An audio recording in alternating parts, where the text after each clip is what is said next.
had been in existence for 2,600 years wiped out. Pontic children, Pontic women, and Pontic elders murdered. This is genocide. This genocide was part of the broader Greek genocide and was conducted in parallel to the Armenian genocide as part of Turkey's effort to cleanse it of non-Turkish inhabitants. It is our moral obligation to stand in solidarity with the survivors and their descendants, to bear witness to their suffering, and to ensure that the truth of these atrocities is never obscured or denied. The recognition of Pontic Genocide Remembrance Day reaffirms our commitment to truth, accountability, and justice. I appeal to all Canadians to sign House of Commons petition E4929 to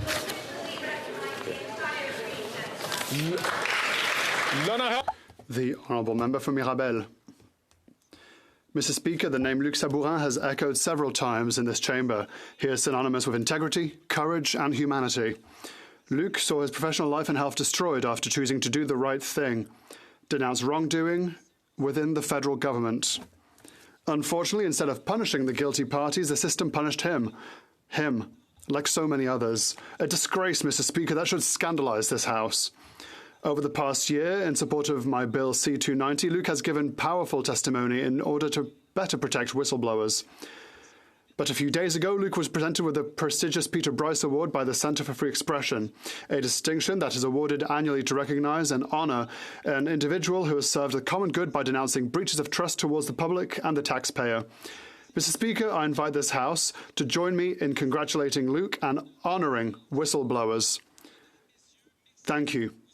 You are the heroes of democracy, and we will not give up for you. The Honourable Member from Pierrefonds-Dollard. Mr. Speaker, May 18, last Saturday, was Tamil Genocide Awareness Day, le journée commémorative. Tamil Genocide Commemoration Day. 15 years before, on the same day, there was a massive massacre.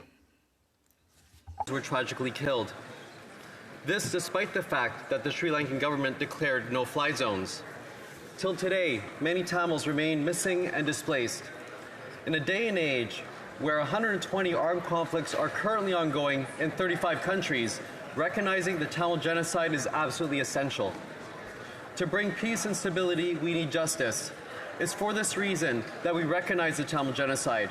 It's for this reason that Canada last year applied 6 strict sanctions against Sri Lankan officials. We all hope for a day where we have peace and security, where all live free of war. Merci, Mr. President. Thank you, Mr. Speaker. The Honourable Member from Charleswood St. James, Assiniboia, Headingley. Kyriakis Vogiatsakis, Kiri for short, owned the Cork and Flame restaurant in St. James. He loved his customers, and they loved him. He always greeted them with a smile. He loved going from table to table just to chat. At the end of lunch or dinner, a tray of desserts would often show up, compliments of the house. Every Christmas, he donated hundreds of food hampers to families in need. He loved the community, and they loved him back. Tragically, on January 24th, Kerry was murdered in cold blood at his restaurant. His assailant was on probation with a record including court order breaches, drug possession, possession of a weapon, uttering threats, and obstructing or resisting a peace officer. His death is a symptom of all that is wrong with our revolving door criminal justice system. We will miss you, Kerry. My condolences to his family. May his memory be a blessing.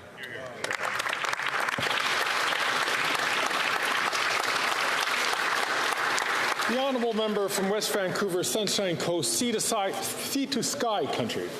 Mr. Speaker, today I rise to recognize a local hero.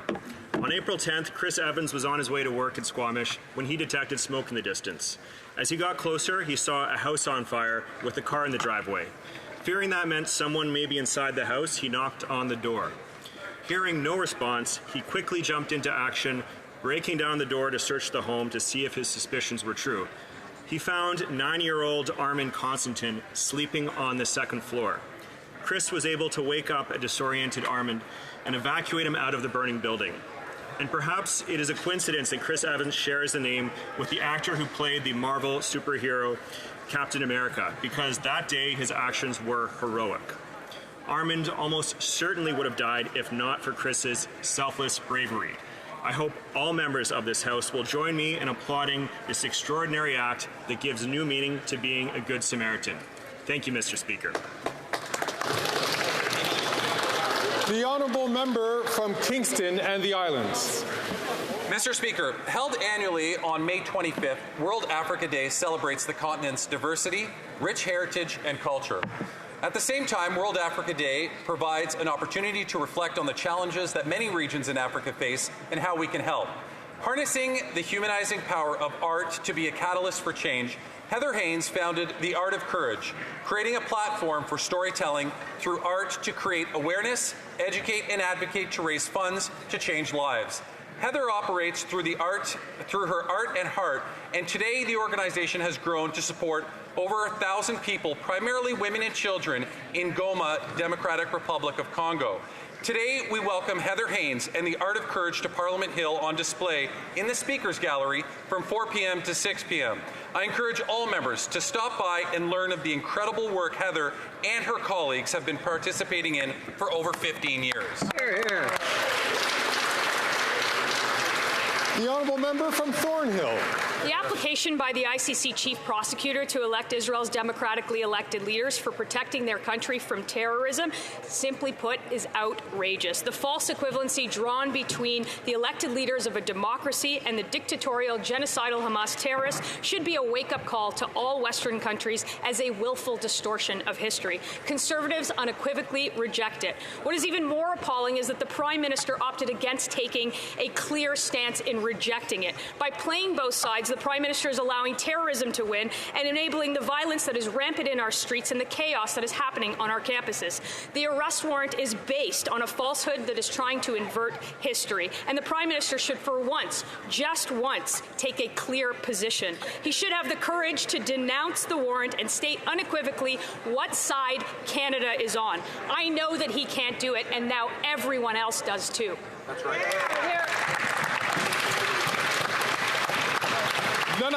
The honourable member for Saint-Laurent. 2019, Greeks across Canada and around the world commemorated the 105th anniversary of the Pontic Genocide.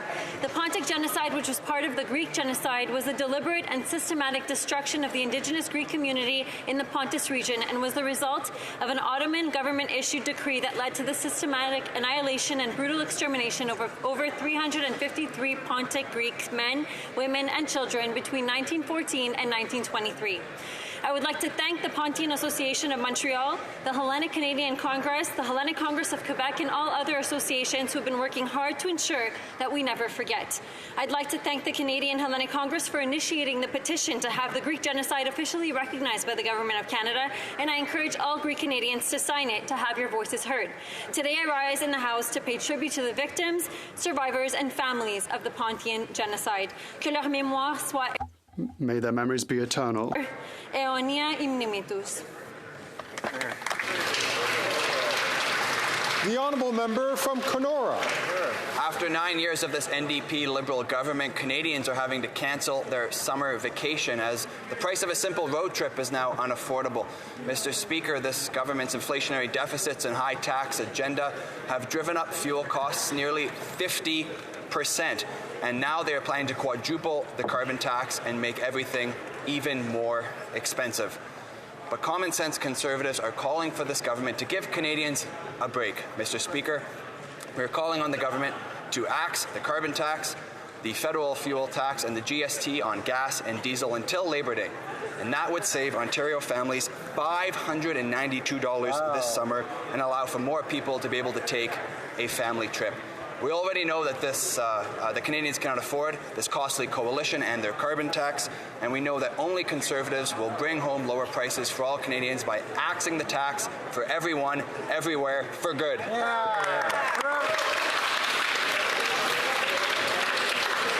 The honourable member from Battleford's Lloydminster. Mr. Speaker, after 9 years of this Prime Minister, Canadians are struggling just to put food on the table. Food insecurity continues to worsen across this country, and today, Food Bank Canada's poverty report card confirms it. Nearly 50% of Canadians feel financially worse off than last year. 25% of Canadians are going hungry, and food banks have seen a 50% increase since 2021. And Mr. Speaker, it's this Prime Minister's record.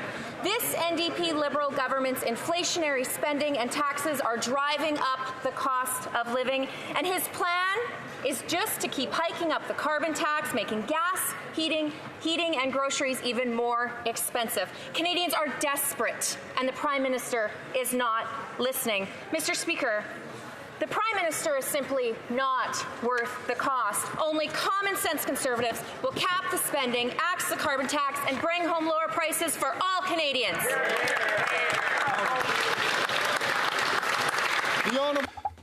The Honourable Member for Bourassa. Mr. Speaker, on the occasion of the 221st anniversary of the creation of the flag of Haiti, I had the high honour of decorating 21 personalities of Haitian origin here in the House of Commons.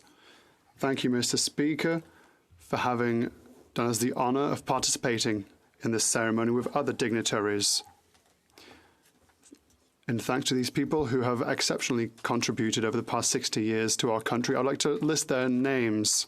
René Amilcar, Dominique Anglade, Nicole Baptiste, Carla Beauvais, Yvette Bonny, Fabienne Collat, Simone Métellus, Claudie Maupoint, Ruth Pierre-Paul, Dorothy Rowe, Marjorie Villefranche, hommage aux compatriotes, aux messieurs Angelo Cadet, Jean-Claude Icard, Fayol Jean, Sacha Wilkie Mérazil, Jérôme Métellus, Harry Max Prophète, Franz Saint-Elmy, Dickens Saint-Ville et Wilson Sanon. Thank you to them all.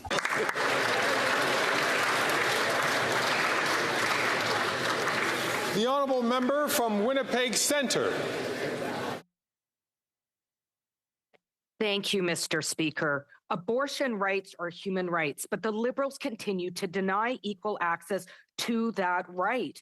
In New Brunswick, the Prime Minister has done nothing to address the total absence of abortion clinics throughout the province. And in Manitoba, we are at risk of losing our only abortion clinic.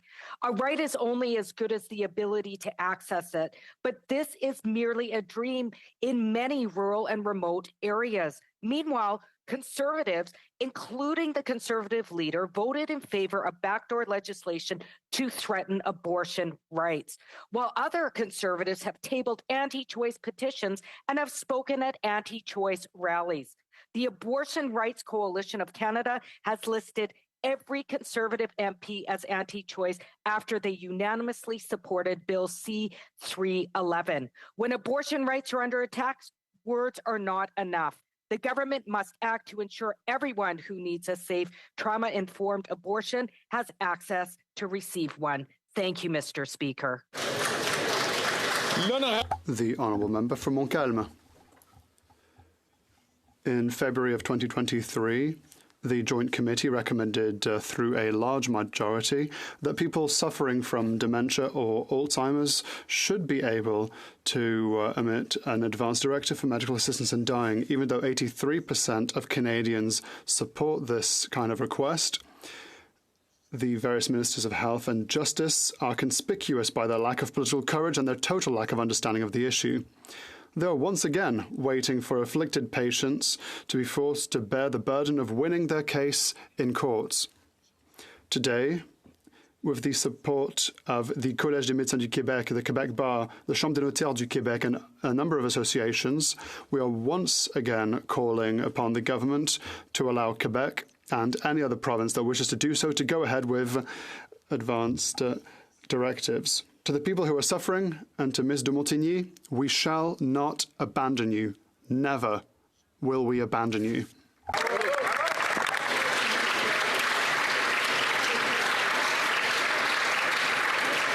The honourable member from Peterborough, Kawartha. Today's report from Food Banks Canada is shocking, jaw-dropping, and sad.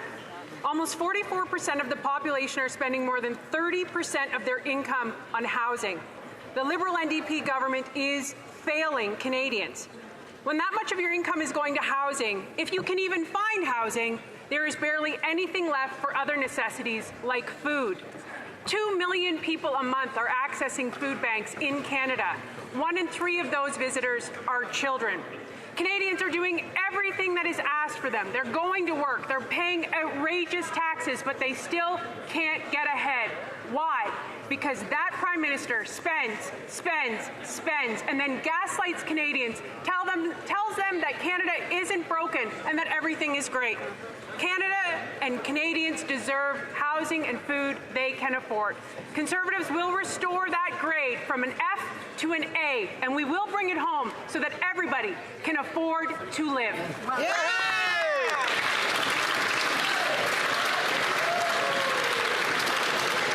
The honourable member from Brampton South.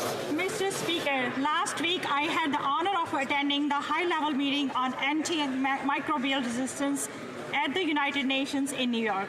As a director of UNITE, an international parliamentary organization for global health public, antimicrobial resistance on AMR is one of the top 10 global public health threats to humanity and causes more than 5 million deaths per year.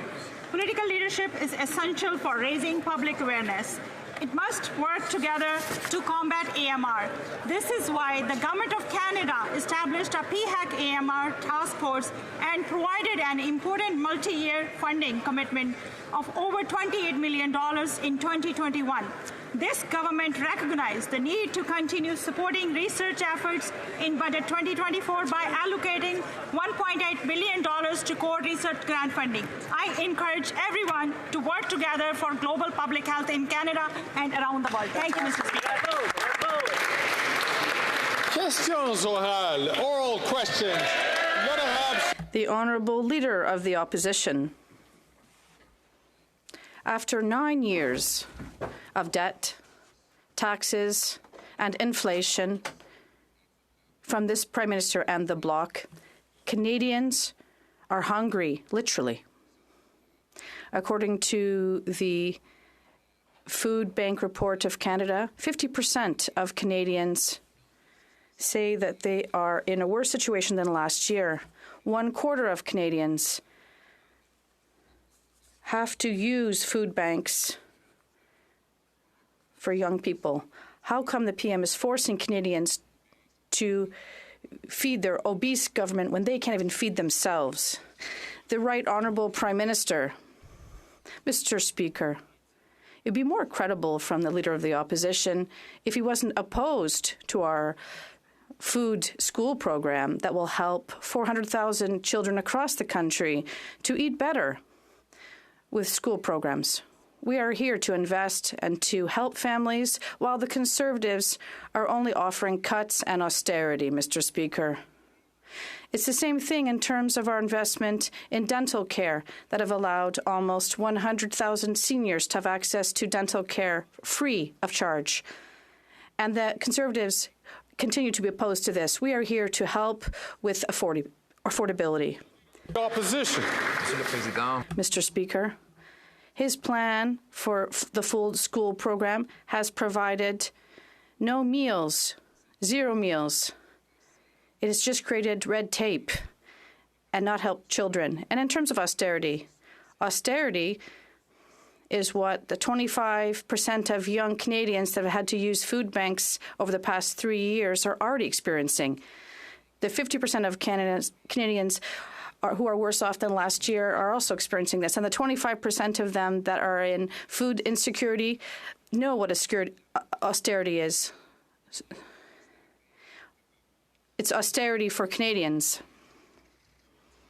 The Right Honourable Prime Minister, Mr. Speaker, once again, we see that the Conservatives are just trying to benefit from challenges that Canadians are facing. They're trying to score political points. But when it's time to vote on investments that will help families, like our school food program, or more daycare spots, or $10 daycare across the country, or dental care programs for seniors, they vote against these programs, Mr. Speaker.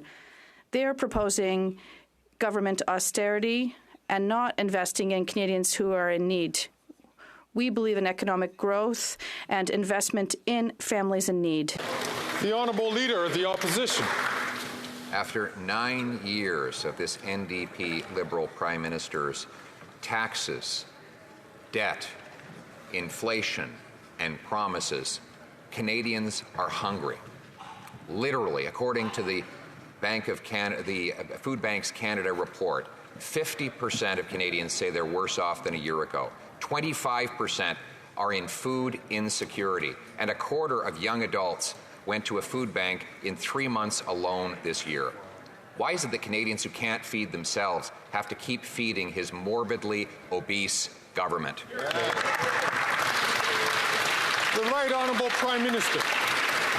Speaker, it would be slightly more credible to hear the Conservatives concerned about the challenges Canadians are facing if they hadn't stood and voted against more spaces in childcare, voted against our dental care program that 2 million seniors have signed up for and has now delivered close to 100,000 dental appointments for seniors in just 22 days, Mr. Speaker. They've also stood against our school foods program that's going to help 400,000 more kids across the country have full bellies as they start their school day. These are investments that they're opposed to, that we are there to help Canadians with. The Honourable Leader of the Opposition. Mr. Speaker, it's a school food program that has not served a single solitary meal, even though it was promised 3 years ago. What he's feeding is bureaucracy, not children. And if all of his spending were working, then why is it that Food Banks Canada reports today that 25% of young adults had to go to a food bank in 3 months alone, and 2 million Canadians are lined up every month? Mr. Speaker, with so many empty stomachs, isn't it just a little bit wacko to be raising carbon taxes on farmers and food? The Right Honourable Prime Minister. Mr. Speaker, we announced the National Food School program in the budget, and just after question period today, the Conservatives have an opportunity to vote in favour of the National School Food program and other initiatives that are going to help hundreds of thousands of kids across this country and indeed millions of Canadians with the high cost of living. But he's going to stand there and vote against it, Mr. Speaker, to prevent it from delivering the help Canadians need. We will keep going on delivering support for Canadians, and we will keep going on putting more money in the pockets of 8 out of 10 Canadians with our price on pollution that supports Canadian families and successfully fights climate change. Hear, hear. The Honourable Leader of the Opposition. He's been making exactly the same promises for 9 long years, and yet his NDP Liberal government has doubled housing costs, doubled the debt, increased the size of the bureaucracy by 50%. Now he wants to quadruple the carbon tax, all to deliver 2 million people to a food bank every single month. Mr. Speaker, if government programs were really going to solve the problem he caused, then why are Canadians so hungry? The Right Honourable Prime Minister. Mr. Speaker, here is a perfect example of where the Conservatives stand. They stood and voted against our dental care for seniors program.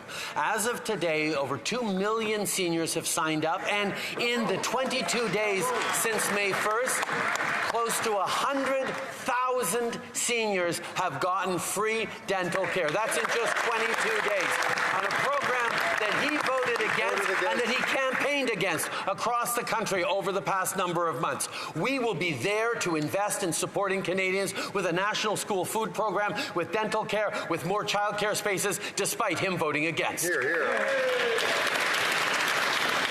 The Honourable Member for Belleuil-Chambly. Mr. Speaker, the Liberals say they're interested in French in Quebec and in Canada, but the Liberals are gradually paying for the disappearance of French in Western Canada. Moreover, they're mobilizing hundreds of unilingual Anglophone members to protect their Liberal colleague.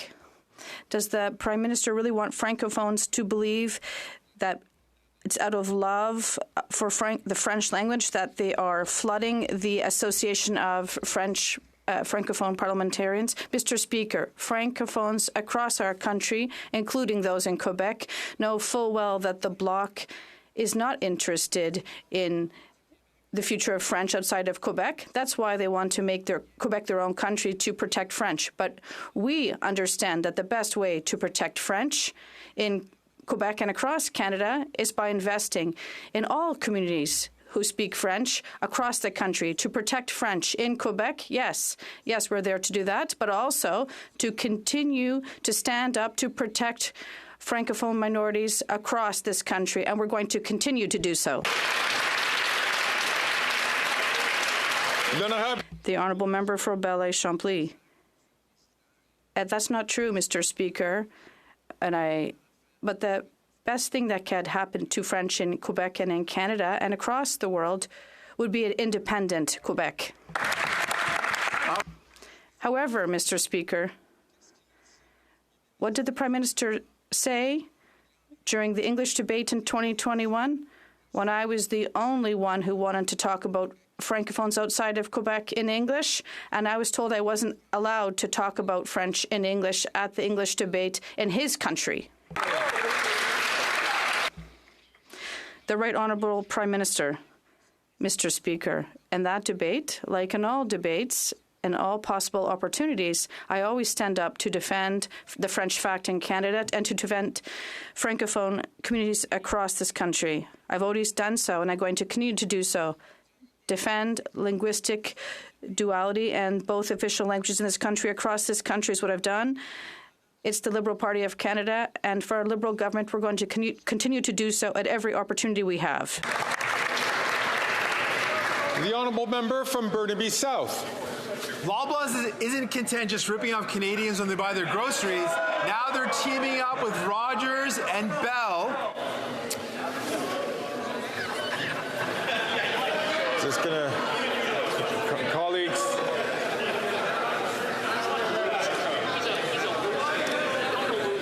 Colleagues, it's important that we are able to hear the questions that are being asked as well as the answers. The Honourable Member from Burnaby South on the top, please.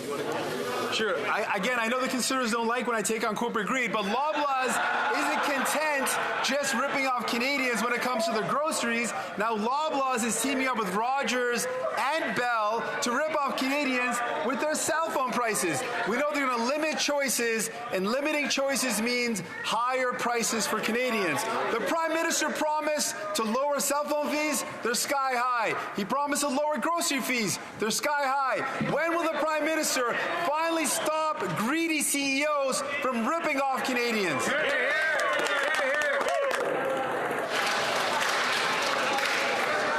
The Right Honourable Prime Minister. Mr. Speaker, we've actually seen cell phone bills decrease across the country by 25% over the past number of years, and we're going to continue to stand up for Canadian consumers.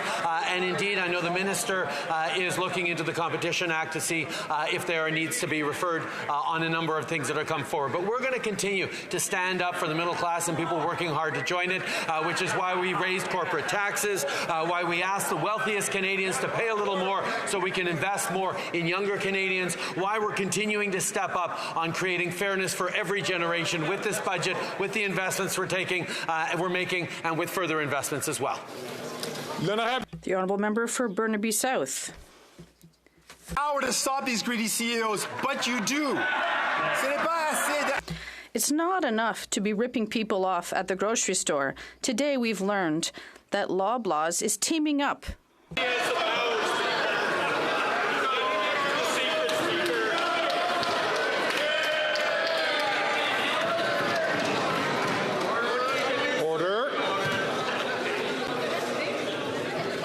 I know it's Wednesday and everybody is a little bit more primed for action, but it's really important for us to hear the questions and hear the answers. The Honourable Member for Burnaby South. From the top, please. Power to stop these greedy CEOs, but you do. I know the Conservatives don't like it, but we got to take on corporate greed. It's not enough for Loblaws to be ripping people off at the grocery store. Today we've learned that Loblaws is teaming up with Rogers and Bell to block competition from other companies in their stores. This means less choice and higher cell phone bills. The Liberals are sitting on their hands. Will the Prime Minister finally stand up to the CEOs and support a full investigation into these allegations? I'd like to benefit from this opportunity to remind all members that when they'll be asking questions and there are answers, that they go through the chair, please. The Right Honourable Prime Minister. Thank you very much, Mr. Speaker. The member knows full well that we did make improvements to give more power to the Competition Bureau because we know that it's by ensuring competition amongst the various companies that Canadians will have better results and prices. And we also know that's important to continue to do follow-ups on these issues, and that's why the minister is asking the Competition Bureau to look at what's happening in terms of cell phone packages and Loblaws. It's a challenge we're always going to take seriously. The Honourable Leader of the Opposition. Mr. Speaker, normally the NDP leader is well worth ignoring, but I just can't help myself. He says that the Prime Minister acts like he has no power to stop all of these greedy CEOs from ripping off consumers. Who else has the power? Well, the guy that joined the government 2 years ago. He's been in power during the worst food price inflation in over 4 decades. Will the Prime Minister agree with me that his carbon tax coalition is nothing more than an anti-competitive price-fixing scheme that is costing Canadians at the grocery store?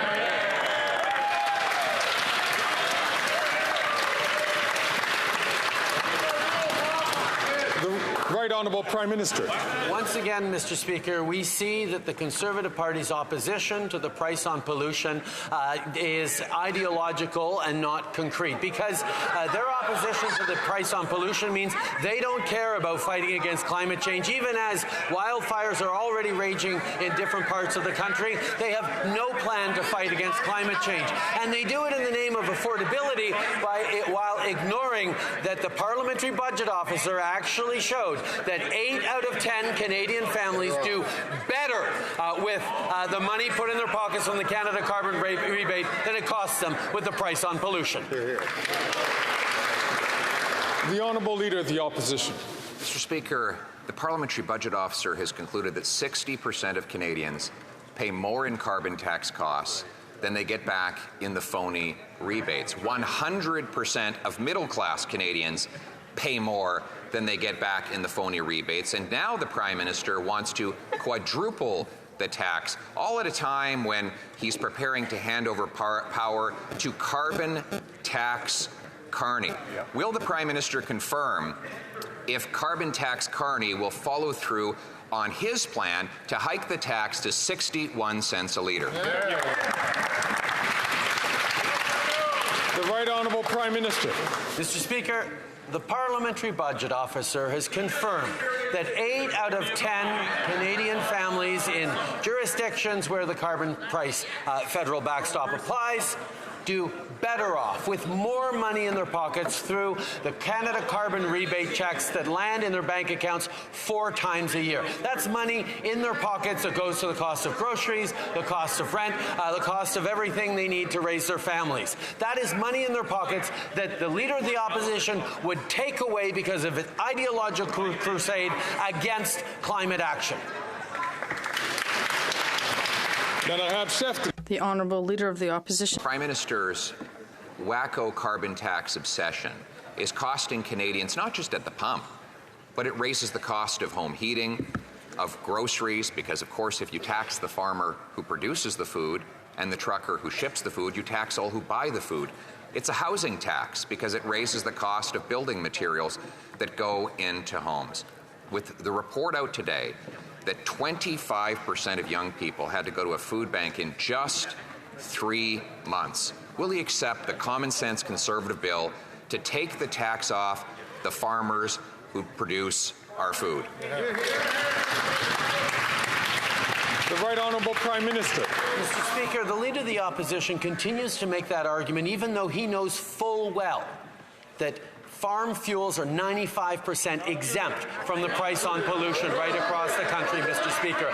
That is something that he ignores because of his ideological opposition to take any action in fighting climate change. Well, Mr. Speaker, I can tell you, in conservative ridings right across the country, people are worried about droughts, people are worried about floods, people are worried about wildfires that are more and more severe.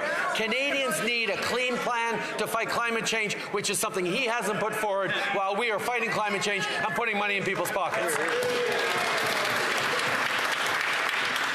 The Honourable Leader of the Opposition. Mr. Speaker, the Prime Minister's carbon tax applies on barns, on grain drying, on fertilizers, on off-farm vehicles. It costs literally tens of thousands of dollars for many individual farmers, all of which gets passed on. But the Prime Minister, instead of defending his taxes, resorted to a really wacko and unhinged claim that if Canadians just paid more taxes, there would be suddenly less fires. I thought that water and not taxes put out fires. But maybe the Prime Minister can clarify, how high would his tax have to go for forest fires to stop?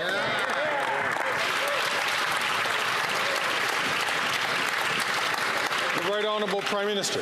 Mr. Speaker, Canadians are facing the impacts of the extreme weather events that come from climate change that are unfortunately getting worse and worse every year. That is why our government from 2015 onwards has stepped up in the fight against climate change, because not only are we reducing Canada's emissions to the lowest level outside the pandemic in 25 years, but we're also stepping up in the jobs and technological innovations that the world needs to successfully fight climate change. We will continue to fight climate change, Mr. Speaker, and put more money in people's pockets while he sits with his arms crossed and no plan.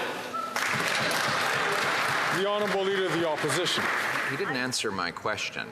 Now he says that his taxes are going to make Canada a high-tech wonderland.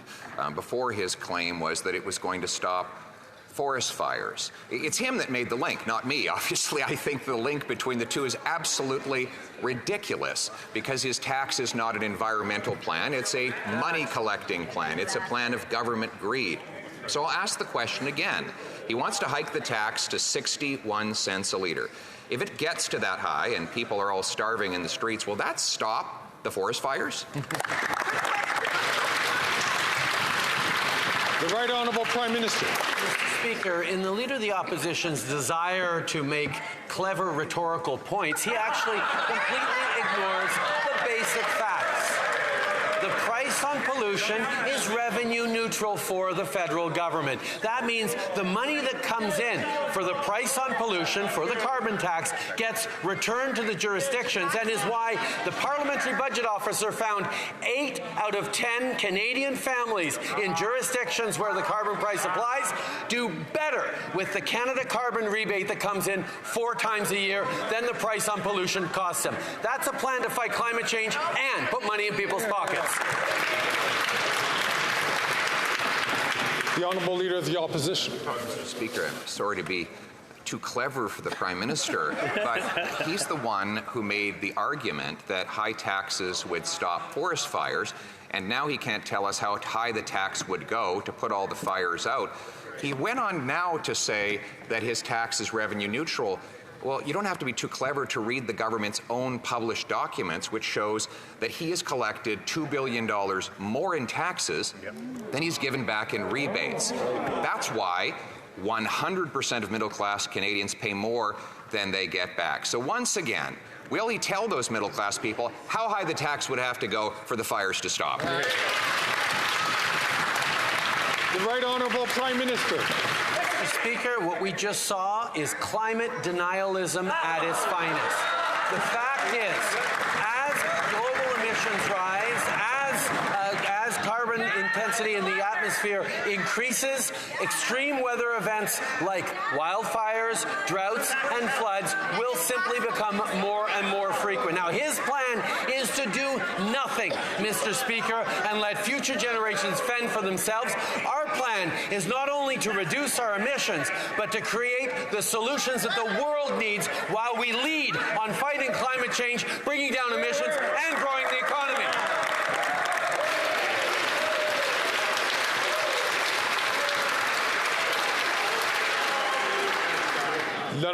The Honourable Member for Belleuil-Chambly. A new study from the OQLF has established that French as a working language has gone down from 90% of young people to 58%, 64 rather, to 60%. Does the Prime Minister recognize that his linguistic policies are not at all stopping the decline in French and it has weakened it? Or can he address the perverse insults that were made to Quebec scientists? The Right Honourable Prime Minister. Mr. Speaker, we are the first federal government to recognize that we have a responsibility in particular to protect French in Quebec. Yes, we are concerned with the decline of French that we're seeing across the country, including in Quebec. And that is why we are here to invest, to partner with the Quebec government to ensure that we are protecting the French fact in Quebec and official languages across our country. We're going to continue to be there to defend French, not for political ends like the Bloc is doing, but because it's the right thing to do for our country and our future. The Honourable Member for Belleuil-Chambly. Mr. Speaker, the Liberals admitted that they're responsible, but they've acted in the opposite. They have not supported. They gave money to Anglophones in Quebec to protect them from a French assimilation. If the Prime Minister is so concerned for Quebec, can he stop objecting the Bill 96 in Quebec and allow Quebec to manage its linguistic laws? The Right Honourable Prime Minister.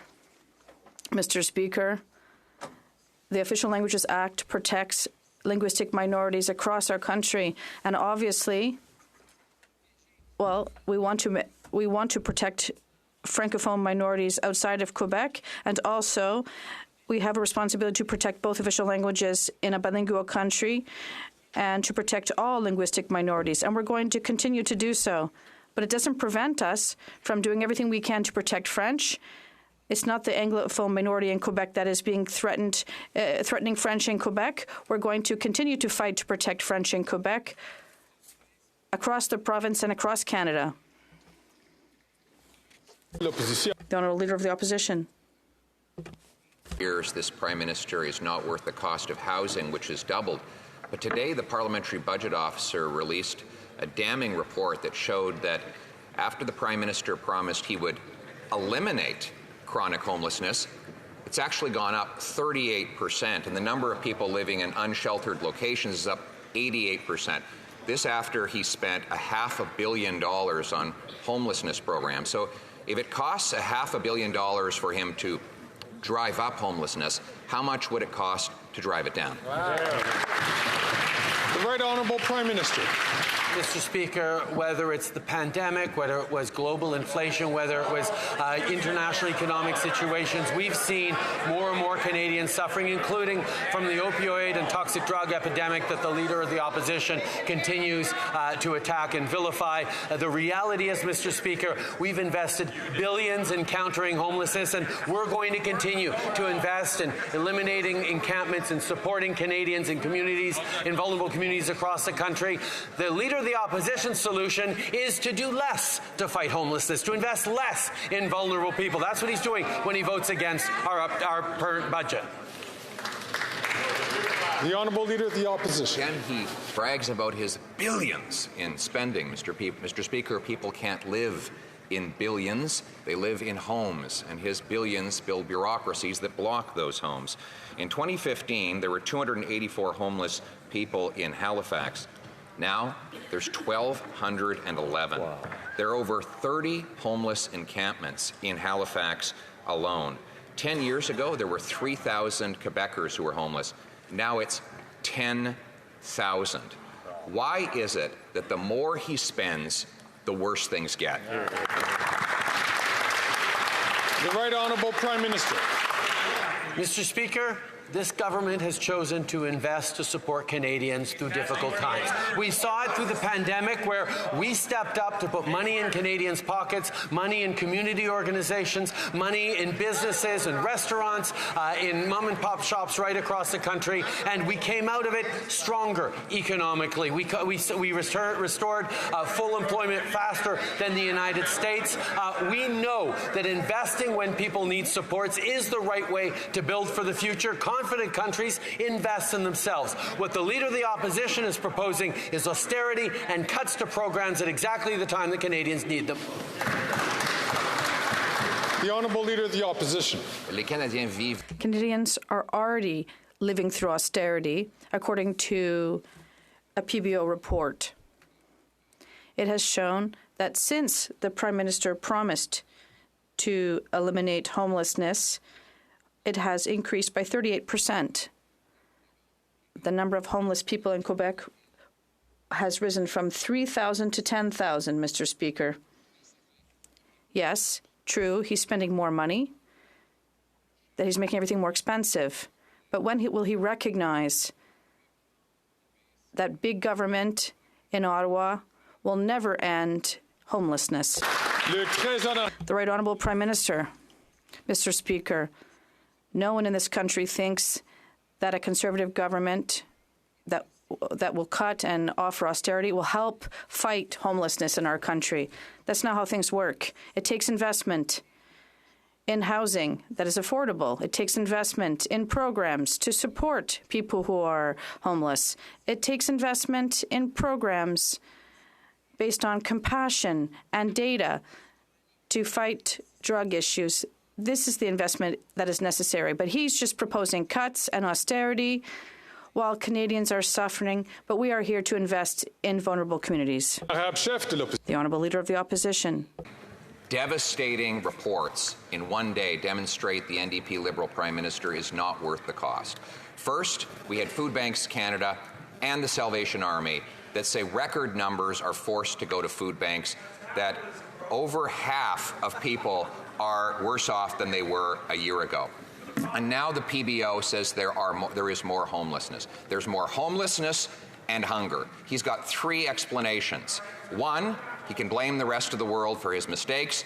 Two, he can promise more of the spending that caused the problem. Or three, he can own up and admit that he caused the misery Canadians are living. Here, here. The Right Honourable Prime Minister. Mr. Speaker, while the Conservative leader likes to going around saying Canada is broken, we choose instead to invest in Canadians, invest in supporting food banks, invest in community organizations that are on the front lines of supporting vulnerable Canadians, investing in the kinds of programs that are lifting Canadians up, like the 2 million vulnerable seniors who are now accessing health care, dental care for the first time. 100,000 people in just 22 days have gotten dental care when the Conservative Party has consistently voted against it and indeed tried to block it both in this House and across the country. We will continue to be there for Canadians. The Honourable Member from Edmonton Strathcona. Ireland, Spain, and Norway announced that they will soon recognize the State of Palestine. This is a crucial step towards peace and justice for Palestinians and Israelis. But Canada is missing in action. In February, New Democrats asked this government to recognize the State of Palestine. They refused, and they turned their backs on Palestinians and Israelis who are looking for peace and justice in their region. The Prime Minister can take a stand today. Will he join with the consensus of international community and recognize the State of Palestine? Hear, hear. The Right Honourable Prime Minister. Mr. Speaker, we urgently need to build a credible path towards lasting peace. We oppose efforts by the Netanyahu government to reject a two-state solution. At the same time, Hamas, a terrorist group, currently controls areas in Gaza and has not laid down its arms or released its hostages. We are prepared to recognize the State of Palestine at the right time, not necessarily as the last step along the path. We were pleased to be able to support the NDP motion of a number of months ago. We will continue to work forward on promoting peace and working towards stability in the Middle East. The Honourable Member from Nunavut. Last week, I met with the Tumikulut Saipakivik Daycare in Iqaluit, a daycare that provides culturally appropriate care in Inuktitut. Because of a lack of funding, they are on the verge of closing. In 2022, the Liberals promised millions of dollars to Nunavut Daycare. The funding is taking too long to make its way to Tumikulut Saipakivik Daycare. Will the Liberals ensure Tumikulut does not fall through the cracks and get the urgent funding it needs to stay open? The Right Honourable Prime Minister. Investing in early learning and child care right across the country that is affordable, that is high quality, and that is available for families is one of the cornerstones of this government's policy of the past few years. We've worked closely with provinces and territories to make sure that money is delivered on the ground where it is needed the most. I will follow up on this particular case and make sure that the government of Nunavut is passing through the money and is accessing all the funds necessary so that child care in the north and indeed right across the country continues to be delivered as the social program and economic program that it is. The honourable member from Vancouver Centre. Mr. Speaker, as a family doctor who delivered close to 500 babies, I am concerned about access to reproductive choice. Claiming to support reproductive choice is not enough. We must pass legislation that makes it fully accessible to all. The Pharmacare Act is a start. It will provide free contraception to over 9 million patients. Unfortunately, our Conservative colleagues oppose it. They also oppose access to safe abortion. Will the Prime Minister reaffirm his government's promise to defend a woman's reproductive rights in spite of the opposition's efforts to deny it? The Right Honourable Prime Minister. Mr. Speaker, I thank the member for Vancouver Centre for her decades of leadership. We will always support a woman's right to access reproductive health care, both in our words and in our policy. The Leader of the Opposition pretends to be pro-choice, but supports his Conservative caucus members tabling anti-abortion legislation. He cannot have it both ways. If the opposition leader truly believed in the right to choose, he'd condemn any effort to restrict reproductive choice and freedom, including from within his own caucus. Hear, hear.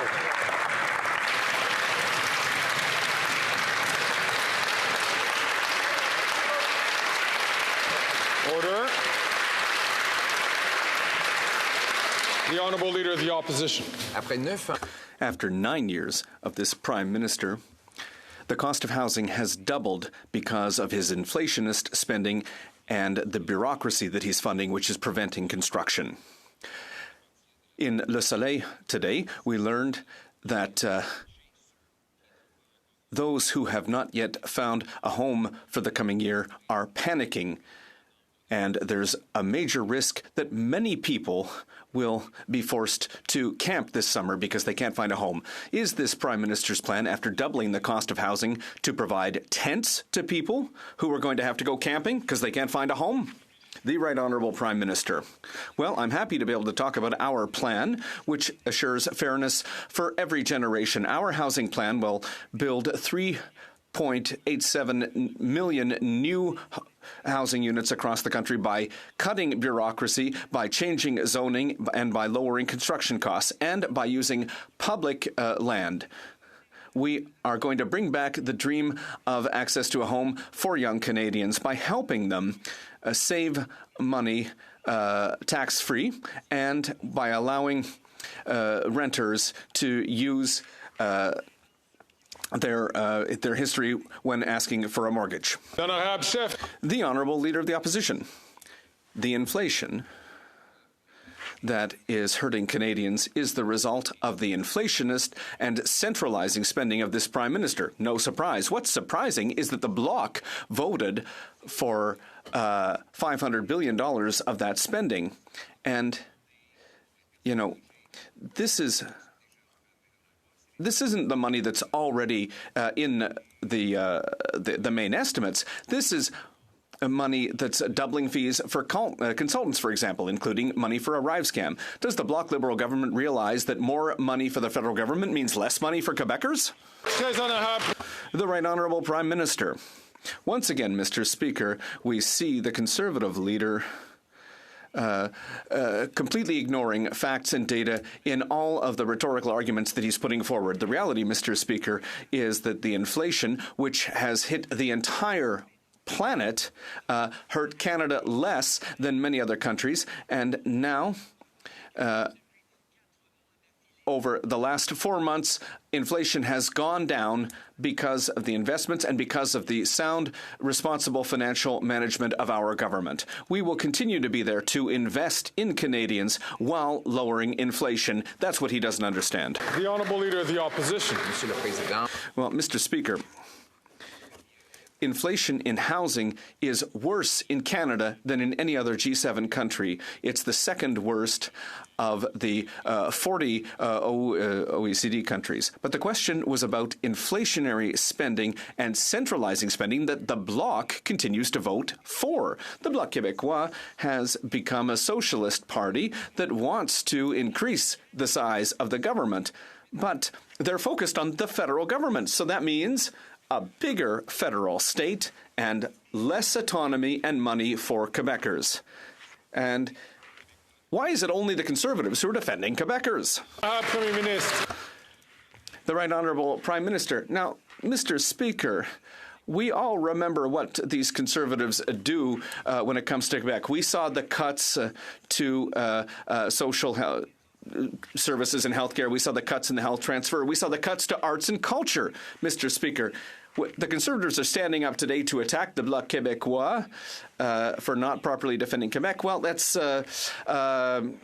ridiculous, Mr. Speaker. The reality, Mr. Speaker, is that the Bloc is to defend Quebecers. They do it less well than the federal government can do it, but the attacks from the Conservatives against Quebecers are a bit ridiculous, Mr. Speaker. The Honourable Leader of the Opposition. Well, here, the Liberal Bloc Party. A beautiful coalition, a beautiful coalition. Now the Prime Minister, the so-called Federalist Prime Minister, says that the Bloc defends Quebecers. What? What? And the Bloc is voting for centralizing spending here in Ottawa. What? What is going on here? Everything is confused, Mr. Speaker. Isn't it time to forget this ridiculous coalition and replace it with a Conservative government that has a lot of common sense?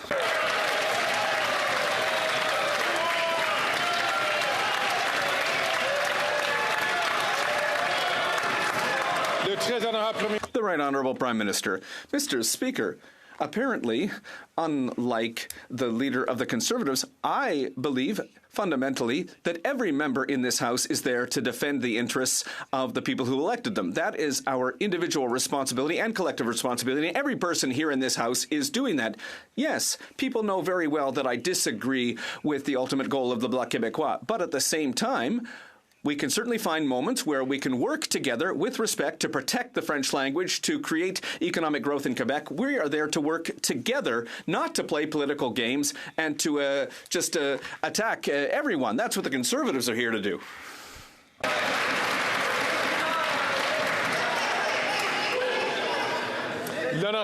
The Honourable Member for Belleuil-Chambly.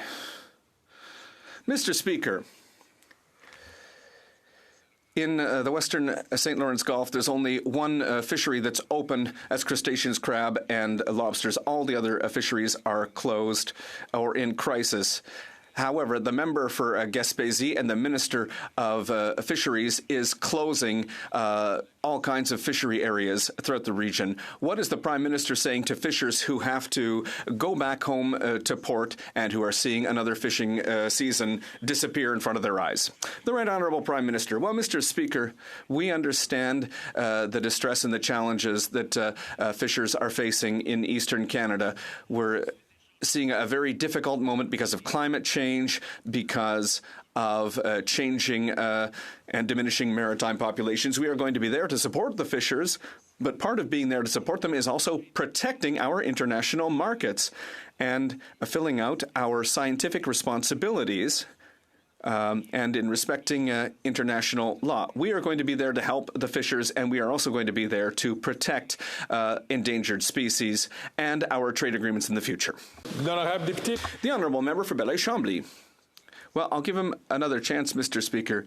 It's because of the right whales that the fishery areas are closed. Everyone wants to protect the whales, but the government is threatening them by opening up new areas for oil exploration.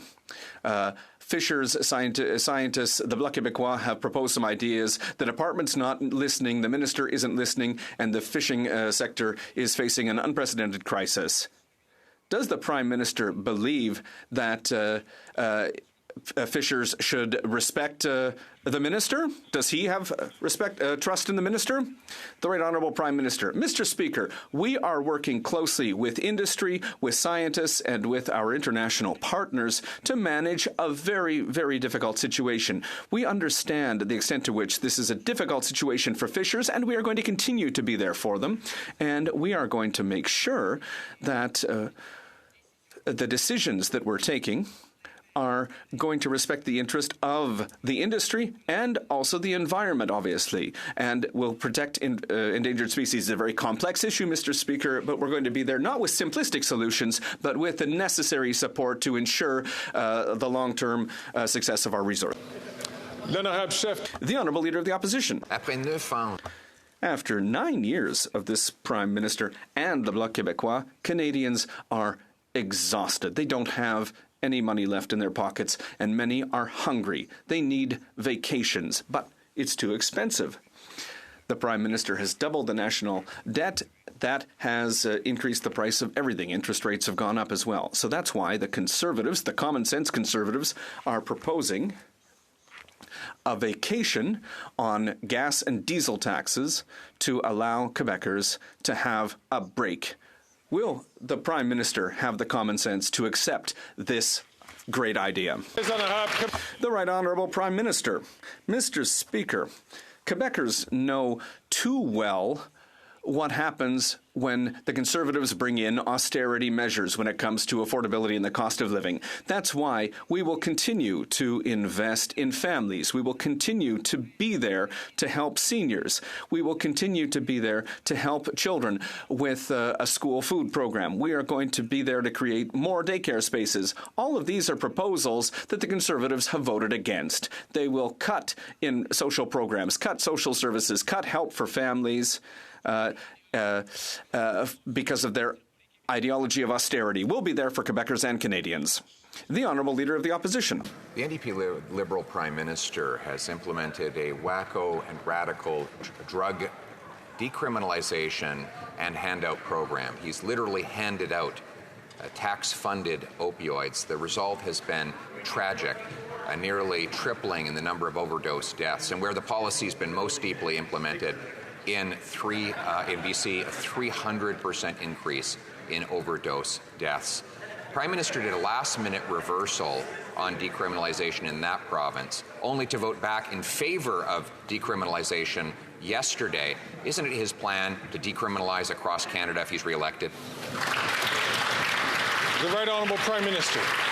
Mr. Speaker, the fact is we will continue to be there responsibly on a science-based, evidence-based approach that works with jurisdictions on the tools they need to counter the growing opioid and toxic drug epidemic. I understand the ideological desire by Conservatives to simply look at every problem as if it's a nail because all they have is a hammer. We're going to continue to be there investing in community supports. We're going to be there to continue to work with jurisdictions who want to help people struggling with addictions, and we will continue to be there to ground in science and evidence. The Honourable Leader of the Opposition. Imagine you're a young couple in a hospital welcoming your newborn into the world, and all of a sudden you smell meth or crack smoke coming down the hallway. That was the reality up until just a few weeks ago in British Columbia, when because the Prime Minister and the NDP had decriminalized crack. And if those parents had asked the nurse to stop it, they would have said, no, that can't happen. These drug uses are now legal. We're introducing the Safe Hospitals Act to ban all hard drugs from hospitals. Will the Prime Minister support it? Yes or no? The Right Honourable Prime Minister. Mr. Speaker, to be clear, those things are already illegal in hospitals. We know that nurses and hospital staff need to feel safe in their work environment, and it's our government that has invested billions of dollars into the healthcare system to ensure Canadians have access to the best care possible, and support goes to our frontline health workers. The important difference between the Conservative Party and us is that while they look to criminalize the most vulnerable struggling with addictions, we are rolling up our sleeves and working with all levels of government to put an end to this crisis and help these most vulnerable Canadians. The Honourable Member for Ottawa-Vanier. Thank you, Mr. Speaker. For many, costs are an obstacle that prevent access to health care, particularly when it comes to reproductive health care. The right to access to an abortion is threatened in Canada by the March Against Abortion, which took place here in Ottawa, encouraged and followed by Conservative members who promised again to restrict access to health care. Young people here in Ottawa-Vanier are worried. They want to know, what is the government doing to fight against these threats on the rights of women?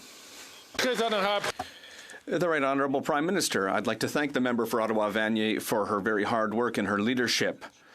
Across the way, the Conservative members are proposing anti-choice legislation. They participate in rallies against abortion, and the Conservative leader not only refuses to oppose his caucus, but even voted with them on a bill that would have classified the fetus as a person. Women have the right to choose, and that's why we are making prescription contraceptives free, and we will continue to defend the right to choose.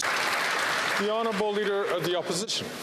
After 9 years of this NDP Liberal Prime Minister's wacko crime policies, extortions are up 218% nationally, 263% in Ontario, and roughly the same in Alberta, and roughly 400% in British Columbia. The Prime Minister passed a law that would allow extortionists out of jail faster after they've used a gun. Will he reverse himself and support my common sense Conservative deputy leader's bill to crack down on extortionists and put them in behind bars to stop the crime? The Right Honourable Prime Minister. Mr. Speaker, the problem with the Conservative leader's approach on crime is it consistently gets struck down by the courts. That's what we saw through 8 years of Stephen Harper, which actually led Canadians worse off than before. The reality is, Mr. Speaker, our approach on cracking down on criminals while at the same time making sure our communities are safer by strengthening the gun laws the Conservatives are continually voting against in the pocket of the gun lobby is not keeping Canadians safe. That's why we worked with the provinces on bail reforms that are going to make sure we're keeping Canadians safe while making sure we're charter compliant. The Honourable Leader of the Opposition. Mr. Speaker, the Prime Minister was not forced by the courts to allow career car thefts to do their sentences in their living rooms, playing Grand Theft Auto. He chose to do that through his bill C5. He chose to bring in catch and release bail through C75. He chose to pass a law allowing Paul Bernardo out of Mac's pen. Mr. Speaker, now we can make another choice. Instead of trying to ban Grandpa Joe's hunting rifle, will he put extortionists who use machine guns in jail? The Right Honourable Prime Minister. Mr. Speaker, the Leader of the Opposition has continually pledged to make assault-style weapons legal again. We have banned them for the past 4 years, and we will continue to make sure that they stay banned in this country, while the Leader of the Opposition wants to bring back assault-style weapons to our communities and to Canadians from coast to coast to coast. That's not how to keep this community safer. On top of that, Mr. Speaker, in the name of protecting Canadians from crime, he's willing to suspend their fundamental freedoms by using the notwithstanding clause to override the Charter of Rights and Freedoms. That's not responsible, and it makes you wonder, what other rights is he going to come after on Canadians? The Honourable Leader of the Opposition. Mr. Speaker, military-style assault rifles have been banned since the 70s. The Prime Minister held a press conference with a big, scary gun on the front of his podium 4 years ago and still hasn't been able to figure out how to ban that scary-looking cartoon gun with 1,500 guns under amnesty to this day. And he says he won't be able to figure out how to do it for at least another 3 years. So, will the Prime Minister stop his made-in-Hollywood approach to crime and actually lock up the hard criminals so that we can stop the crime? The Right Honourable Prime Minister. Mr. Speaker, for the past 4 years, it has been illegal to buy, sell, or use assault-style weapons in this country, and that is exactly what the Conservative leader has promised to overturn if he gets elected to government in this country. The reality is he wants to bring back assault-style weapons in this country after we banned them back in 2000. We're going to continue to be there to make sure Canadians are safe while he stays in the pocket of the gun lobby. That's not what Canadians want. That's not even what Conservative Canadians want, but he's going to do it anyway. The Honourable Member from Davenport. Mr. Speaker, while our government works to provide pharmacare, expand childcare, introduce a national school food program, and build housing, Conservative MPs are giving speeches at anti-abortion rallies. Reproductive health is health. Women have the right to choose when and if they start a family. With members of this House threatening to take this right away from Canadians, what is this government doing to strengthen reproductive rights? The Right Honourable Prime Minister. Mr. Speaker, the member for Davenport is right. Reproductive health is health, and abortion is health care. The Leader of the Opposition pretends to care about freedom, but whose freedom was he defending? By threatening to suspend Canadians' charter rights, by voting to restrict abortion, or by removing the right to vote from thousands of Canadians when he was Minister of Democratic Institutions. That is the very opposite of freedom. We will never back down from defending all Canadians' fundamental rights and freedoms. Hear, hear.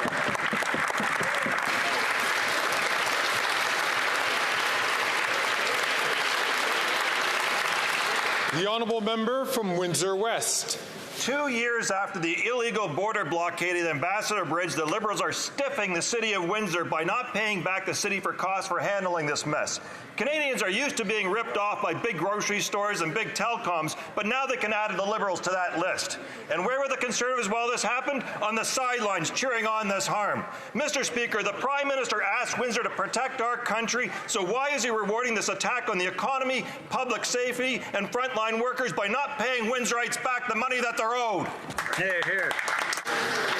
The Right Honourable Prime Minister. Mr. Speaker, the member knows full well that we paid back a significant amount of the costs incurred by the City of Windsor during the Conservative-supported convoy.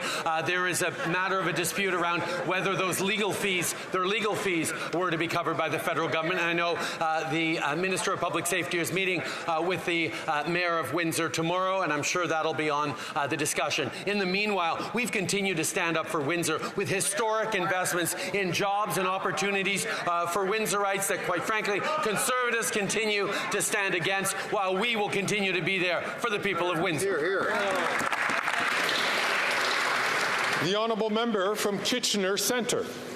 Mr. Speaker, earlier this week, the University Network for Human Rights published a 100-page report concluding that Israel's actions in Gaza constitute genocide. Now, the International Criminal Court's chief prosecutor is seeking arrest warrants for both Hamas terrorists and Israeli leaders. There's no equivalency being made. These individuals may simply be accused of breaking international law, which the court is tasked to uphold. Will the PM support the ICC's process, as is the will of this Parliament from March 18th? The Right Honourable Prime Minister. Mr. Speaker, obviously we're closely monitoring the processes as they unfold at the ICC. We respect the independence of the court. There is no equivalence between Israel and Hamas. One is a state, the other is a terrorist organization. As we've said from the beginning, all parties have a necessary obligation to comply with international law. In the meanwhile, an immediate ceasefire is urgently needed, and a lot more humanitarian aid needs to get in, and hostages need to be released. We will continue to stand for a two-state solution. We will continue to call for peace in the region. Colleagues, that is the end of question period, but I wish to draw to the attention of members in the gallery to the presence of the Honourable Paul Calandra, Government House Leader, Minister of Legislative Affairs, and Minister of Municipal Affairs and Housing for the province of Ontario.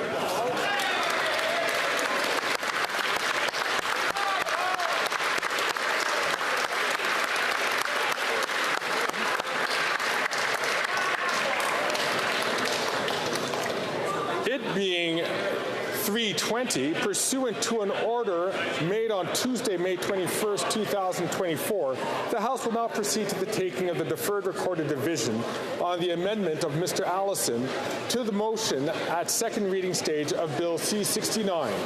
Call in the members.